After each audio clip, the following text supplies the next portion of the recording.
जय श्री कृष्ण, जय श्री राम। आज मैंने अध्याय 9 के स को मैंने अध्ययन किया, जिसमें श्री कृष्ण भगवान कहते हैं कि जो श्री कृष्ण भगवान को साधारण मनुष्य समझते हैं या उसे एक साधारण पुरुष समझते हैं, वह उसके लिए पाप का ही भागीदारी है, क्योंकि श्री कृष्ण भगवान परम पुरुषोत्तम है। सारे संसार की सृष्टि श्री कृष्ण भगवान से होती है। सारे संसार का विलय, सारे संसार का संहार भी श्री कृष्ण भगवान है। कहता है हर एक तत्व में, हर एक पदार्थ में, हर एक वस्तु में श्री कृष्ण भगवान उपस्थित हैं, सर्वस्वर हैं और इसकी श्री विग्रह ही संपूर्ण सृष्टि में विराजमान हैं। और कहते हैं श्री कृष्ण भगवान के से जो एक तत्व हो जाते हैं, श्री कृष्ण भगवान को एक परम परम पुरुषोत्तम मानकर श्री कृष्ण भगवान को चिंतन करते हैं, उसका ध्यान में मग्न रहते हैं, उसके लिए सभी कार्य सफल हो जाता है। और कहता है श्री कृष्ण भगवान के अतिरिक्त और सभी ज्ञान, सभी ज्ञान क्या है? व्यर्थ हैं। जो श्री कृष्ण भगवान को तत्व को जानता है, श्री कृष्ण भगवान का ज्ञान को अर्जन करता है, वह यथार्थ में ज्ञान है।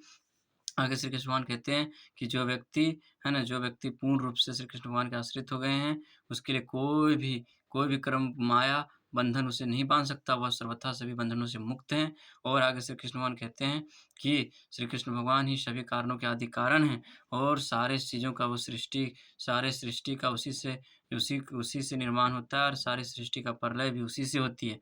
और श्री कृष्ण भगवान के जितने भी यज्ञ हैं, सारे यज्ञों के परम भोक्ता प्रयोजन श्री कृष्ण भगवान स्वयं है। उसमें जितने भी मंत्र का उच्चारण किया जाता है, वह भी मंत्र स्वयं श्री कृष्ण भगवान है। कहता है जितने भी वेद की रचना की गई है, सारे वेदों का एक लक्ष्य सिर्फ श्री कृष्ण भगवान को ही प्राप्त करना है।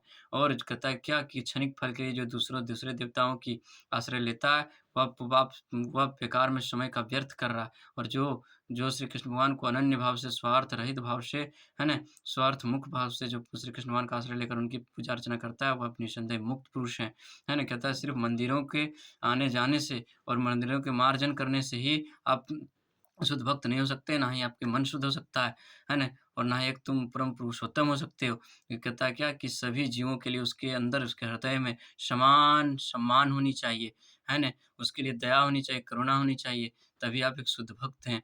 और कहता है क्या कि शुद्ध भक्ति का